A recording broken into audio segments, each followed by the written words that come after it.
از Najaf تا کربلا، از Najaf تا کربلا آراستہ ہے ہر بری، آئے سمجھے آپ سے کیا چاہتا ہے ہر بری۔ آپ کو ابھی مجھے میسیجز آ رہے ہیں ہمارے چنیوٹ میں، دیگر علاقوں میں زبردستی پکڑ کے جو وہاں کے سرکردہ افراد ہیں، جو مذہبی افراد ہیں، ان کو پکڑا جا رہا ہے اور ان سے سٹامپ پیپر لکھوایا جا رہا ہے کہ بھئی یہ 40 واک میں نہ خود کروں گا، نہ میں کسی کو دعوت دوں گا اور بلکہ منع کروں گا۔ یہ کیا ظلم و ستم ہے؟ یہ پاکستان ہم نے شیعہ سنی نے مل کے ہم نے بنایا تھا۔ اب اگر کوئی اپنی خاص یہودی سوچ، یزیدی سوچ اپنے معاشرے پر مسلط کرنا چاہ رہا ہے، اس کا مطلب ہے کہ وہ کسی ایک مذہب اور فرقے کی نمائندگی کر رہا ہے۔ اس کو حق نہیں ہے حکومت میں بیٹھنے کا۔ حکومت میں اگر کسی نے بیٹھنا ہے تو وہ تمام مسلمانوں کے جذبات اور احساسات کا خیال کرے، ان کی نمائندگی کرے، نہ کسی ایک چھوٹے سے متعصب اور تعصب والے گروہ اور فرقے کی نمائندگی کری۔ اگر یہ آپ کے 40 واک پہ پابندی لگاتے ہیں اور لگا رہے ہیں، اس کا مطلب یہ ہے کہ ایک خاص یزیدی فکری ٹولہ جو ہے وہ آپ کے اوپر مسلط ہو چکا ہے۔ یہ بات ہمیں سمجھنی چاہیے اور یاد رکھیے گا، یہ ابھی کیونکہ ہمیشہ سے 1400 سال سے یہ عزاداری سید الشہداء اور یہ امام حسین اور کربلا ہے کہ جس نے ہمیشہ سے حق اور باطل کو جدا کر دیا ہے۔ اسی طرح آج 1400 سال بعد بھی آپ دیکھنا چاہتے ہیں کہ کون کس طرف کھڑا ہے، کون حسینی سائڈ پہ ہے، کون حسینی گروہ کی طرف ہے، کون یزیدی گروہ کی طرف ہے۔ تو عزاداری کے اوپر دیکھ لیں، جو قدغن لگا رہا ہے، جو پابندیاں لگا رہا ہے، وہ حتماً یزیدی گروہ کی طرف، اور جو عزاداری کے لیے کوششیں کر رہا ہے، تگ و دو کر رہا ہے، اس کو بچانے کے لیے، اس کی حفاظت کے لیے، وہ ہمیشہ حسینی گروہ میں۔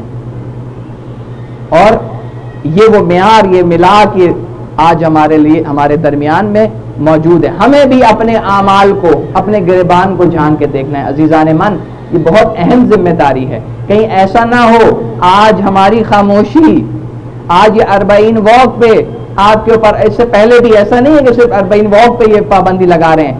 آپ کو پتہ ہونا چاہیے ان کا نوٹیفیکیشن جاری ہوا ہے، ان کی طرف سے نوٹیفیکیشن انتظامیہ کو جو جاری ہوا ہے کہ آپ نے کسی بھی نئی عزاداری کو بپا نہیں ہونے دینا، حتیٰ کہ آپ کا جو قانون اساسی ہے وہ آپ کو اجازت دیتا ہے کہ آپ گھر میں اپنے مجلس کو بپا کریں، لیکن بعض شہروں میں انہوں نے جو شخصی گھروں میں مجالس ہوئی ہیں اس کے اوپر جو ہے FIR کاٹی ہے۔ کون سا قانون ہے، کون سا مذہب ہے، کون سا دین ہے، کون سا پاکستانی آئین ہے؟ یہ پاکستان، یہ دین اور اسلام کی دھجیاں بھی تو اڑا رہے ہیں، پاکستان کے آئین کی دھجیاں بھی اڑا رہے ہیں، اور ان لوگوں نے حکومت میں بیٹھے ہوئے۔ تو کیا آج میری اور آپ کی ذمہ داری نہیں بنتی؟ آج میری اس مجلس کے ذریعے سے، اس پیغام کے ذریعے، جہاں جہاں یہ پیغام پہنچ رہا ہے، توجہ رکھیے گا کہ اگر آج ہم خاموش بیٹھ گئے تو کل انہوں نے ہماری عزاداری پر بھی اور انہوں نے ہماری تمام مذہبی ایکٹیویٹیز پر انہوں نے پابندی لگانی ہے، کیوں یہ ان کا طریقہ کار ہے۔ امریکہ کے بارے میں یہ بات کہی تھی امام خمینی نے، لیکن یہ ہر یزیدی قوت کے بارے میں ایسا ہی ہے۔ امریکہ کے بارے میں کہا تھا کہ یہ ایک کتے کی مانند ہے، امریکہ جو بھونکتا ہے، اگر ڈر جاؤ گے تو تمہیں ڈرائے گا، تمہارے پیچھے بھاگے گا، اور اگر ڈٹ کے اس کو ڈراؤ گے تو وہ تم دبا کے بھاگ جائے گا۔ سمجھداروں کے لیے اشارہ ہی کافی ہے۔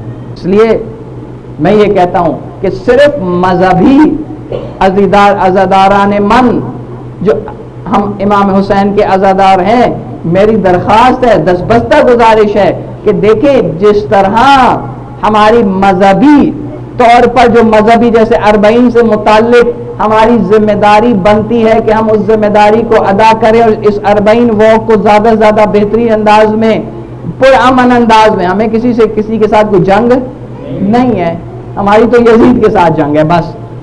ہمارے سامنے کیوں آتے ہو؟ ہم تو تم سے نہیں لڑ رہے، ہم نے تو یزید کے خلاف احتجاج ہے ہمارا، تمہارے خلاف تو نہیں ہے۔ تم کیوں حساس ہوتے ہو؟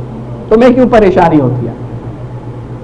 تو اسی طرح یہ جو پاکستان میں ظلم و ستم ہو رہا ہے، آپ کے ووٹ چڑھائے جا رہے ہیں، آپ کے اوپر جو ٹیکسوں کا بھاری بوجھ ڈالا جا رہا ہے، بجلی گیس کے بل جو آپ کو ناانصافی کے ساتھ دینے پڑ رہے ہیں، آپ کے کاروبار زندگی، آپ کی کھیتی باڑی، ہر چیز پہ قدغن لگایا جا رہا ہے، ہر چیز کو مشکل سے مشکل بنایا جا رہا ہے. کیا میری اور آپ کی ذمہ داری نہیں بنتی کہ ان چیزوں کے خلاف بھی ہم آواز بلند کریں؟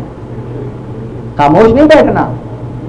اور یہ شعور دوسروں کو بھی دینا ہے. یہ عزاداری نے ہمیں سکھایا ہے کہ وہ جو خلیفہ وقت ہے وہ بادشاہ بھی ہے، وہ اس وقت کی حکومت بھی ہے، اس وقت کی سیاسی طاقت بھی ہے. تو آیا آج صرف اس لیے کہ وہ کوئی مذہبی ہمارا معاملہ ہو اس میں تو ہم آواز بلند کریں، لیکن جو پاکستان، جس پاکستان میں ہم رہتے ہیں، جس پاکستان کی خاطر ہمارے بزرگان نے قربانیاں دی تھی، کیا اس پاکستان کے حوالے سے ہماری ذمہ داری نہیں بنتی؟ حتماً عزاداری ہے. سید الشہداء ہمیں یہ پیغام بھی دیتی ہے.